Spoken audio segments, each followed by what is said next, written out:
ప్రాప్తిస్తాయి. తదుపరి తులారాశి. తులారాశి వారికి ఈ వారం అనుకూలంగా ఉంది. వృత్తి ఉద్యోగాల పరంగా చక్కగా ఉంది.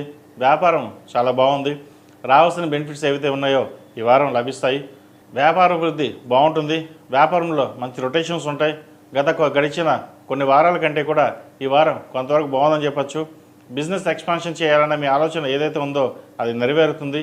అయితే ఆదాయానికి మించిన ఖర్చులు చేయకుండా ఉండడం చెప్పదగినది. ఏకాదశంలో కుజకేతులు ఉన్నారు. లాభస్థానంలో మనం ఎంతైతే ఇన్వెస్ట్మెంట్ చేస్తామో అంత ఆవిరి అయిపోయే అవకాశం గోచరిస్తుంది. వాటి విషయంలో కొంచెం జాగ్రత్త వహించండి. ఉన్న వ్యాపారాన్ని సక్రమంగా నడిపించుకుంటూ ఒక 15 రోజుల తర్వాత పునఃప్రారంభించడం చెప్పదగిన సూచన. అదేవిధంగా ఆరోగ్యం పట్ల కూడా చిన్న ఇబ్బందులు అనేవి ఉంటాయి. అవి ఈ వారం సమస్య పోయే అవకాశం గోచరిస్తోంది. సంతానాభివృద్ధి బాగుంటుంది. సంతానానికి మంచి ఉద్యోగం లభిస్తుంది.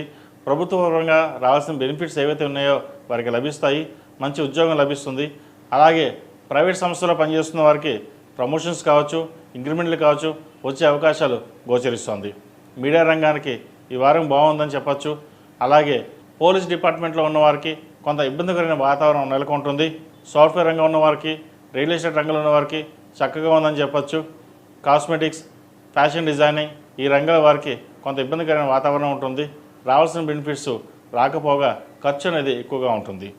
₹1కి ₹20 ఖర్చు ఉంటుంది. అయితే ఇటువంటి విషయంలోనే నిగ్రహంగా ఉండి ముందుకు వెళ్ళాలి.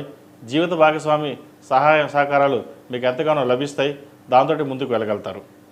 అదేవిధంగా ఈ రాష్ట్రంలో మించిన విద్యార్థులకు ఈ వారం సానుకూల బస్సులు గోచరిస్తోంది. విద్యా విషయాల పట్ల మంచి అవగాహన పెరిగి ఉంటారు. అదేవిధంగా వైద్య వృత్తులు ఉన్న వారికి చాలా అనుకూలంగా ఉంది. సాఫ్ట్వేర్ రంగం కావచ్చు, MBA, finance, account sections, banking sectors వారు మంచి రాణించగలుగుతారు. అయితే వీరు ప్రభుత్వ ఉద్యోగం కోసం రాసే రాత పరీక్షలు ఏవైతే ఉన్నాయో అవి పాస్ అవ్వడం, మంచి ఉద్యోగం సంపాదించడం అనేది ఏర్పడుతుంది. ప్రభుత్వ ఉద్యోగపరంగా ఎవరైతే కృషి చేస్తున్నారో వారికి ఈ వారం నెరవేరే అవకాశాలు గట్టిగానే గోచరిస్తుంది. అదేవిధంగా ఈ రాష్ట్రంలో జన్మించిన స్త్రీలకు వృత్తి ఉద్యోగాల పరంగా బాగున్నప్పటికీ ఆరోగ్యపరంగా జాగ్రత్తలు తీసుకోవాలి. ఆదాయానికి మించిన ఖర్చులు పెట్టకుండా ఉండడం చెప్పదగిన సూచన. వచ్చిన అవకాశాలు సద్వినియోగపరచుకోవాలి. మంచి అవకాశాలు చేతి దాకా వచ్చి జరిపే అవకాశం కూడా లేకపోలేదు. పర్సనల్ లోన్స్, క్రెడిట్ కార్డు విషయంలో జాగ్రత్తలు తీసుకోవాలి. అలాగే ఈ ఫోన్పే, గూగుల్ పే ఇటువంటి విషయాల్లో మోసపోయే అవకాశం ఉంది. వాటి విషయంలో కూడా జాగ్రత్త తీసుకోండి. బ్యాంకింగ్ సెక్టర్లో ఉన్న వారికి మంచి అవకాశాలు కలిసి వస్తాయి. మంచి ప్రమోషన్ వచ్చే అవకాశం గోచరిస్తోంది.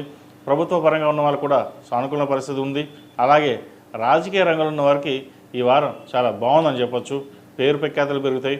అనుకోకుండా ఒక పదవి వచ్చే అవకాశం కూడా లేకపోలేదు. మీ కష్టం తగిన ప్రతిఫలం ఈ వారం చివరిలో వచ్చే అవకాశాలు ఎక్కువగా గోచరిస్తుంది.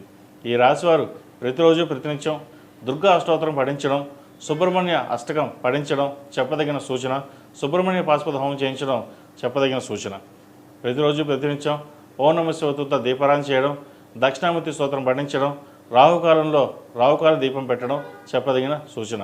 ఈ రాశిలో జన్మించిన వారికి కలిసి వచ్చే సంఖ్య 8, కలిసి వచ్చే రంగు గ్రీన్.